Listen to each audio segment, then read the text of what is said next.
Hello friends, welcome to our YouTube channel. Today in this lecture we will study about paper pattern of our 10th standard. So what's the paper pattern? Paper pattern is totally similar to your 9th standard paper pattern. 9वीचा जो paper pattern होता तसाच similar हा 10वीचा सुद्धा असणार आहे. यामध्ये तुम्हाला paper असणार आहे टोटल 100 मार्क्सचा. मग 100 मार्क्स मध्ये रिटन पेपर जो आहे तो पेपर 80 मार्क्सचा आणि इंटरनल मार्क्स जे आहे ते तुमची ओरल वगैरे बाकीचे एग्जाम्स असतील त्या शाळेकडून तुम्हाला दिले जातील किंवा school will conduct that. So internal marks for 20 marks. Internal किती असतील 20 मार्क्स. त्यामध्ये आता बघूया आपण there will be 6 sections in your exam paper pattern. तुमच्या पेपर पॅटर्न मध्ये 6 सेक्शन असणार आहेत. 6 सेक्शन मध्ये बघा आपण पहिलं सेक्शन काय असणार आहे लँग्वेज स्टडी. लँग्वेज स्टडी असणार आहे 10 मार्क्स साठी. त्याच्यामध्ये छोट्या छोट्या ग्रामरच्या ऍक्टिव्हिटीज असतील. त्याच्यामध्ये तुम्हाला एक मीनिंगफुल सेंटेन्स क्रिएट करायचा असेल किंवा एक छोटंसं शॉर्ट सेंटेन्स दिलेलं असेल त्याला मोठं करून लिहायचं असेल असं असतं किंवा एक वर्ड चेन असते. जसं तुम्हाला 9th ला होतं लँग्वेज स्टडी मध्ये सेम तसंच असणार आहे आणि आपल्या टेक्स्ट बुक मध्ये ज्या लँग्वेज स्टडी दिलेले असतात त्या लँग्वेज स्टडीचा सुद्धा अभ्यास आपल्याला या 10 मार्कामध्ये होत असतो. त्याचा अभ्यास आपल्याला इथे उपयोगी पडत असतो. त्यानंतर बघूया सेक्शन सेकंड. सेक्शन सेकंड मध्ये काय असतील तिथं तुम्हाला मिळतील टेक्स्च्युअल पॅसेजेस असतील. There will be textual passages for 20 marks. 20 marks साठी 2 टेक्स्च्युअल पॅसेजेस असतील 10 मार्काचे 2. मग त्याच्यामध्ये कसं नेहमी सारखंच कन्स्ट्रक्शन पहिले तुम्हाला पॅसेज मधून बघून काही उत्तर असतील त्यानंतर 2 मार्काचं एक उत्तर असतं ते मोठं लिहावं लागतं. नंतर पर्सनल रिस्पॉन्सचा एक क्वेश्चन असतो तो सुद्धा मोठा असतो. डू ॲज डायरेक्टेड असतं त्यामध्ये ग्रामरच्या फक्त ऍक्टिव्हिटीज असतात. सिमिलर वर्ड्स फाइंड आउट करणे, अपोजिट वर्ड करणे, अल्टरनेटिव्ह वर्ड शोधून काढणे हे सगळं तुम्हाला टेक्स्च्युअल पॅसेजेस मध्ये असेल. मग पॅसेजेस सोडवण्यासाठी तुम्हाला आधी काय केलं पाहिजे तुम्हाला आधी टेक्स्ट बुक मध्ये जे आपले चॅप्टर्स आहेत ते सगळे चॅप्टर्स व्यवस्थितपणे समजून घेतले पाहिजेत. त्याचा व्यवस्थितपणे अर्थ समजलेला असला पाहिजे आणि मग त्यानुसार तुम्हाला प्रश्नांची उत्तरं लिहिता आली पाहिजे. हे आपल्याला इथं करायचं आहे सेक्शन सेकंड मध्ये. सेक्शन सेकंड आहे 20 मार्कासाठी टेक्स्च्युअल पॅसेजेस. त्याच्यानंतर येतो section number 3 that is poetry section. कविता. त्याच्यामध्ये काय असणार आहे हा 10 मार्काचा विभाग आहे. 10 मार्काचा सेक्शन आहे. याच्यामध्ये तुम्हाला 5 मार्कासाठी टेक्स्च्युअल पोएम येणार आहे आणि 5 मार्कासाठी तुम्हाला ॲप्रिसिएशन ऑफ पोएम येणार आहे. तर टेक्स्च्युअल पोएम मध्ये काय असणार आहे तर टेक्स्च्युअल पोएम मध्ये तुम्हाला एक पोएम दिलेली असेल त्याच्यावरती आधारित 5 मार्काचे 2-3 प्रश्न विचारलेले असतील. 2-2 मार्काचे 2 आणि 1 मार्काचा 1 असे मिळून प्रश्न विचारलेले असतील आणि त्याची पोएम मधून व्यवस्थितपणे वाचून समजून घेऊन आपल्या शब्दामध्ये सोप्या शब्दामध्ये उत्तरं लिहायची असणार. ते पोएट्री मध्ये टेक्स्च्युअल पोएम मध्ये 5 मार्कासाठी. आणि ॲप्रिसिएशन ऑफ पोएम आपण ऑलरेडी आपल्या पहिल्या एका व्हिडिओ लेक्चर मध्ये बघितलेलं आहे की ॲप्रिसिएशन कसं लिहायचं आणि मागच्या वर्षी सुद्धा याची प्रॅक्टिस झालेली आहे. तर ॲप्रिसिएशन ऑफ पोएम हे 5 मार्कासाठी असं पोएट्री सेक्शन असेल 10 मार्काला. टोटल टेक्स्ट बुक मध्ये बघायला गेलं तर 7-8 पोएम पेक्षा जास्त पोएमच नाहीये. त्यामुळे प्रत्येक पोएमचं ॲप्रिसिएशन जर आपण रायटिंग प्रॅक्टिस मध्ये लिहून ठेवलेलं असलं तर आपल्याला व्यवस्थितपणे ते लक्षात राहील आणि हे 5 मार्क्स आपले फिक्स होऊन जातील. त्यानंतर सेक्शन 4. सेक्शन 4 मध्ये तुम्हाला 15 मार्काचा सेक्शन 4 असणार आहे. त्याच्यामध्ये नॉन टेक्स्च्युअल पॅसेज एक येतो तो असतो 10 मार्कासाठी. जसे टेक्स्च्युअल पॅसेजेसचं कन्स्ट्रक्शन होतं की काही प्रश्न लिहायचे त्याची पॅसेज मध्ये बघून उत्तर लिहायचे, काही मनाने लिहायचे, एक पर्सनल रिस्पॉन्स आणि काही ग्रामर असं मिळून तो 10 मार्काचा नॉन टेक्स्च्युअल पॅसेज असणार. पुस्तकाच्या बाहेरचा एखादा पॅसेज येईल आणि यासाठी तुम्हाला काय करणं गरजेचं असतं तुमची व्होकॅब्युलरी व्यवस्थितपणे डेव्हलप असणे गरजेचे असते जेणेकरून तुम्हाला नॉन टेक्स्च्युअल पॅसेज पण वाचल्याबरोबर समजता यावा यासाठी. आणि त्यानंतर असते समरी रायटिंग. समरी रायटिंग ही 5 मार्कासाठी दिलेली आहे. समरी रायटिंग मध्ये काय जर हा जो नॉन टेक्स्च्युअल पॅसेज आलेला असतो त्याचाच आपल्याला 1/3 करून लिहावं लागतो समरी रायटिंग मध्ये. म्हणजे त्याच पॅसेजची समरी आपल्याला 1/3 करून लिहायची असते. 1/3 करून म्हणजे काय समजा पॅसेज हा 150 वर्ड्सचा आहे.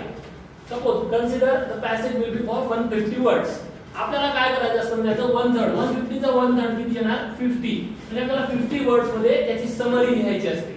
मग समरी लिहिताना काय करायचं असतं जो पार्ट नाही आवश्यक नाहीये किंवा जो पार्ट डिस्क्रिप्शनचा आहे तिथे एक्झाम्पल जास्त दिलेले वाढवून सांगितलेला आहे असा पार्ट कट करायचा असतो आणि मेन इम्पॉर्टंट जे आहे ते लिहायचं असतं 50 वर्ड्स मध्ये. That is summary writing for 5 marks. इथपर्यंत हे झालं. त्यानंतर काय आहे की सेक्शन 5.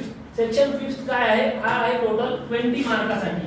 हे 5 सगळे मिळून काय 20 मार्क्स साठी आहे सेक्शन 5. तो आहे रायटिंग स्किल्सचा. सगळ्यात महत्त्वाचा सेक्शन हा आहे की रायटिंग स्किल्स मध्ये काय काय असणार आहे तर लेटर रायटिंग असेल ती असेल 5 मार्कासाठी. मग लेटर रायटिंग मध्ये पण तुम्हाला ऑर येतं की फॉर्मल लेटर रायटिंग आणि इनफॉर्मल लेटर रायटिंग दोन्हीसाठी क्वेश्चन्स असतात. ते 5 मार्काचं लेटर रायटिंग. त्यानंतर इन्फॉर्मेशन ट्रान्सफर हे असतं 5 मार्काला. इन्फॉर्मेशन ट्रान्सफर मध्ये काय असतं की वर्बल इन्फॉर्मेशन नॉन वर्बल मध्ये ट्रान्सफर करायची असते आणि नॉन वर्बल असेल तर तिला वर्बल मध्ये ट्रान्सफर करायचं असतं. असे ऑर मध्ये एकमेकांना दिलेले असतात. ते सुद्धा 5 मार्कासाठी आहे. वर्बल इन्फॉर्मेशन नॉन वर्बल मध्ये ट्रान्सफर करणे म्हणजे काय, तर तुम्हाला एक पॅसेज दिलेला असतो आणि त्या पॅसेजला तुम्हाला कशामध्ये कन्वर्ट करायचं असतं. एक तर त्यांनी सांगितलं असेल पाय चार्ट, तर पाय चार्ट मध्ये किंवा एखादा टेबल असेल बनवायचा त्याच्यामध्ये हे सगळं किंवा ट्री डायग्राम बनवायचे असेल तशामध्ये कन्वर्ट करायचं असतं. किंवा जर त्यांनी नॉन वर्बल मध्ये तुम्हाला डेटा दिलेला आहे तर तुम्हाला समजा टेबल मध्ये किंवा ट्री डायग्राम मध्ये किंवा पाय चार्ट मध्ये किंवा आणखी कशामध्ये डेटा दिलेला आहे त्याचा तुम्हाला पॅसेज लिहायचा असतो. हे करणे तुम्हाला 5 मार्कासाठी असतं. हे आपण बघणार आहोत. त्यानंतर आणखी 5 मार्क असतात स्पीच रायटिंग साठी किंवा डायलॉग रायटिंग साठी. तर स्पीच रायटिंग मध्ये काय असतं, एक विषय दिलेला असतो त्या विषयावर तुम्हाला स्पीच खूप मोठी लिहायची असते व्यवस्थितपणाने. 1 पेज तरी भरली पाहिजे एवढी स्पीच असते. तर ती 5 मार्कासाठी. आणि डायलॉग रायटिंग असतं ते स्पीचला ऑर म्हणून आलेलं असतं. पण डायलॉग रायटिंग मध्ये पण काय असतं, तुम्हाला 3 प्रश्न असतात, छोटे छोटे सिंपल प्रश्न असतात. तुम्हाला स्वतः डायलॉग क्रिएट सुद्धा करावा लागतो आणि डायलॉग फिलअप सुद्धा करावा लागत असतो. तर हा सुद्धा स्पीच रायटिंगचा ऑर मध्ये आलेला एकदम सोपा ऑप्शन आहे. तर हा असतो 5 मार्काला. त्यानंतर आहे न्यूज, याला एक्सपांड द थीम म्हणतात, न्यूज रिपोर्टला किंवा स्टोरी टेलिंगला. या दोन्हीचा मिळून एक्सपांड द थीम हा कन्सेप्ट आहे. तर त्याच्यामध्ये काय आलेलं आहे, न्यूज रिपोर्ट म्हणजे एखादी न्यूजचं हेडलाईन दिलेली असेल त्याच्यावर आधारित तुम्हाला न्यूज लिहून दाखवायची असते. ते आपण यामध्ये बघणार आहोत. आणि न्यूज रिपोर्ट असतं ते 5 मार्काला. आणि त्याच्या ऑर मध्ये एक आहे स्टोरी रायटिंग. तर स्टोरी रायटिंगमध्ये तुम्हाला 5 मार्कासाठी हा क्वेश्चन आहे. इथे तुम्हाला सुरुवात करून दिलेली असते आणि नंतर तुम्हाला मनाने व्यवस्थित पद्धतीने एक स्टोरी लिहायची असते. ते 5 मार्कासाठी आहे. आणि ह्याच्यामध्ये तुम्हाला टायटलसुद्धा द्यावं लागत असतं.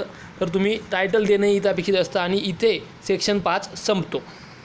Section 6 is skill development section. It is for 5 marks. And यामध्ये तुम्हाला 3 वेगवेगळे प्रश्न असतील. त्यामध्ये तुम्हाला इंग्लिशमधून वाक्य दिलेले असतील. त्यात तुम्हाला वेगवेगळे प्रोवर्ब्स असतील, वेगवेगळे सुविचार असू शकतात किंवा काही म्हणी येतील, काही घोषवाक्य स्लोगन्स येऊ शकतात.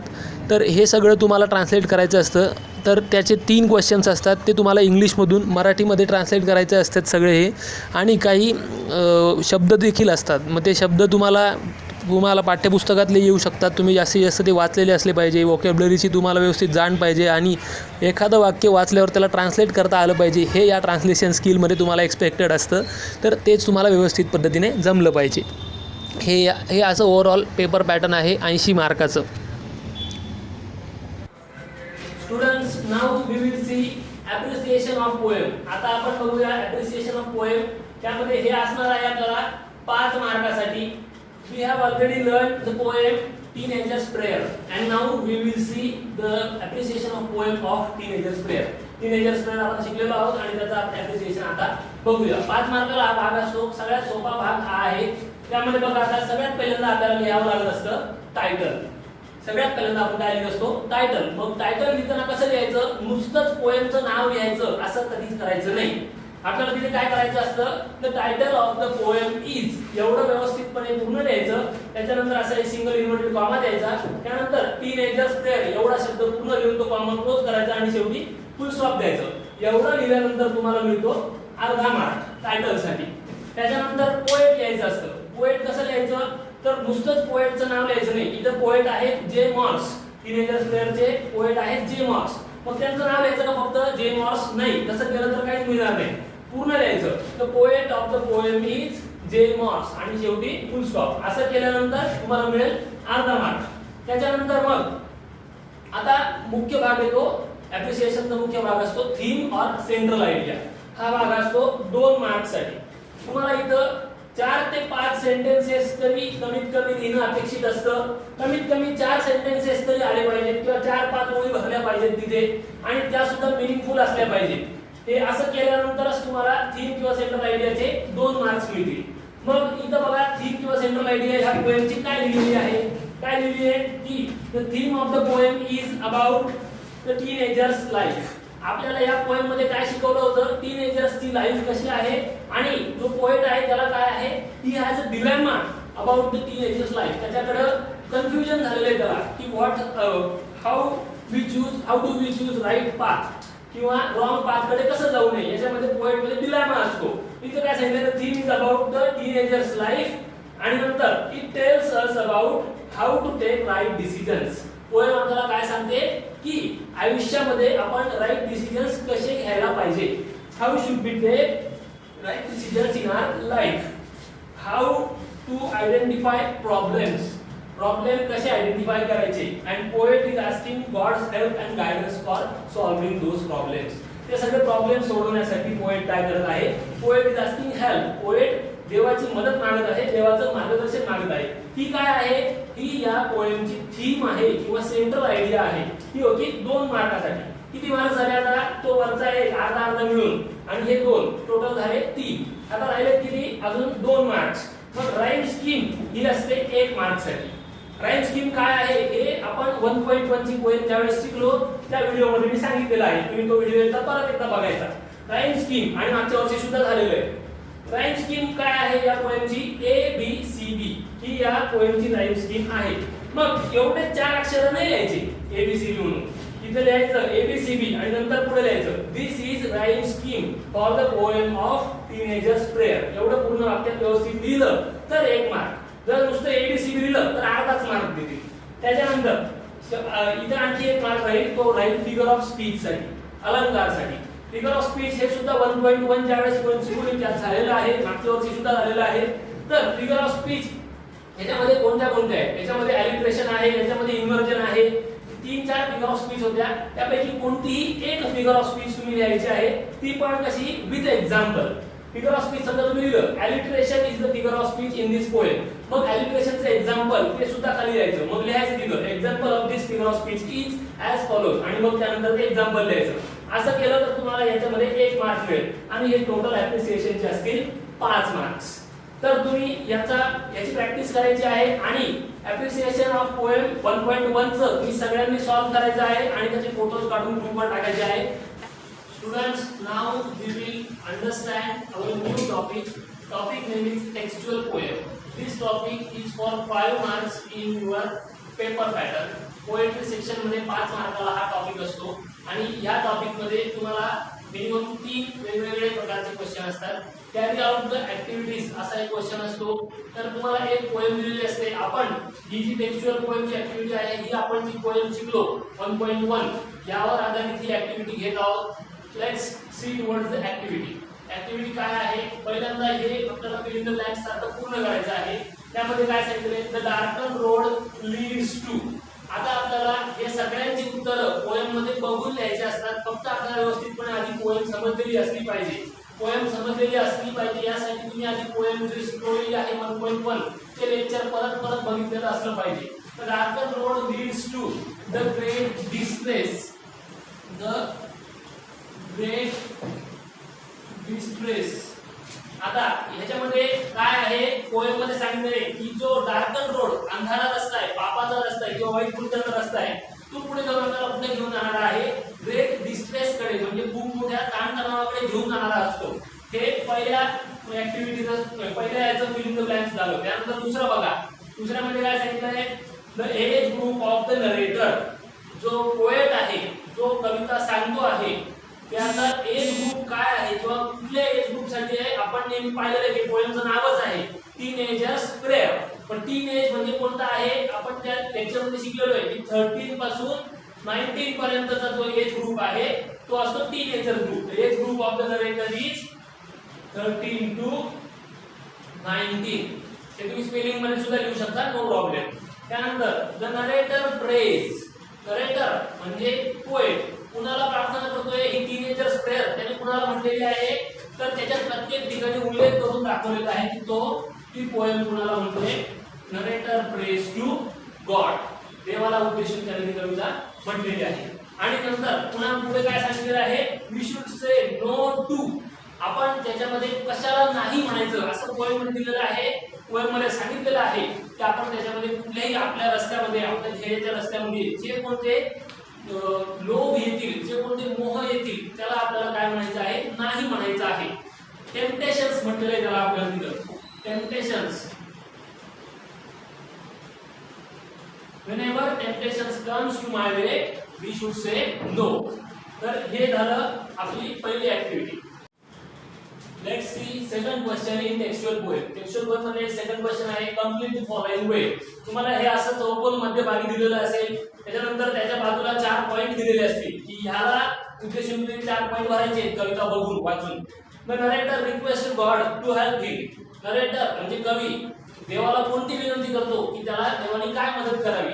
आता हे आपण कविता समजलेली असेल तर लगेच वाचल्या वाचल्या उत्तर देता येईल कविता बघून.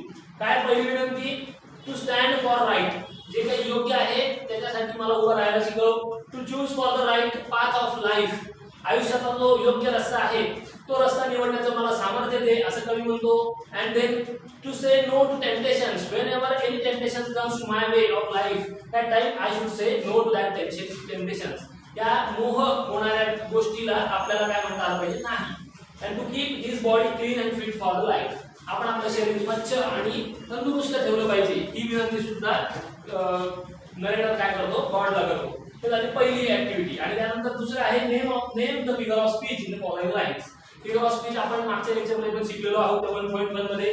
Each day brings new beginnings. आता ही फिगर ऑफ स्पीच कोणती आहे तर ॲलिट्रेशन. ॲलिट्रेशन कशी आहे, one letter repeats again and again, त्यावेळेस काय बनते, ॲलिट्रेशन बनत असते. इथं बी बी डबल डबल आलेलं आहे, स्टार्टिंगचं लेटर डबल आलेलं असेल तिथं, तर त्यावेळेस ॲलिट्रेशन फिगर ऑफ स्पीच बनत असते. आणि नंतर आहे इन्व्हर्जन. ही कशी आहे, डिसिजन्स आय मस्ट मेक. ही आहे inversion figure of speech. Inversion म्हणजे काय, त्याला मराठीमध्ये म्हणतात उलटा पालट. उलटा पालट म्हणजे कशी, तर सरळ वाक्य नाही बोलत, उलट वाक्य बोलतात. इथं सरळ वाक्य काय होणार, वाक्याच्या स्टार्टिंगला कोण येत असतो, सब्जेक्ट. सब्जेक्ट आला का स्टार्टिंगला, नाही. मग सरळ वाक्य काय होणार, आय मस्ट मेक डिसिजन्स, मी निर्णय घेतलेच पाहिजे असं वाक्य आहे. पण मग इथं काय आलंय, डिसिजन्स आय मस्ट मेक, म्हणजे शेवटी येणारा जो शब्द आहे तो त्यांनी आधी घेतला असं ज्यावेळेस वाक्य बनत असतं त्यावेळेस फिगर ऑफ स्पीच बनत असते, इन्व्हर्जन. आणि आता इथं ही टेक्स्चुअल पोएमची ऍक्टिव्हिटी आपली संपलेली आहे. तुम्ही यामध्ये टेक्स्चुअल पोएम आणि ॲप्रिसिएशन ऑफ पोएम दोन्हीही हे 5-5 मार्काचे आहेत. हे जवळपास पुढच्या पण कोणत्या कोणत्या पोएम्स आपल्याला करता येईल याचा एक अंदाज घ्यायचा आहे. पुढच्या पोएम सुद्धा वाचून घ्यायच्या व्यवस्थितपणे. तर इथं आपण आज थांबत आहोत. Now we will stop here. In next lecture we will cover up the English workshop of 1.2. So we will stop here. Thank you so much.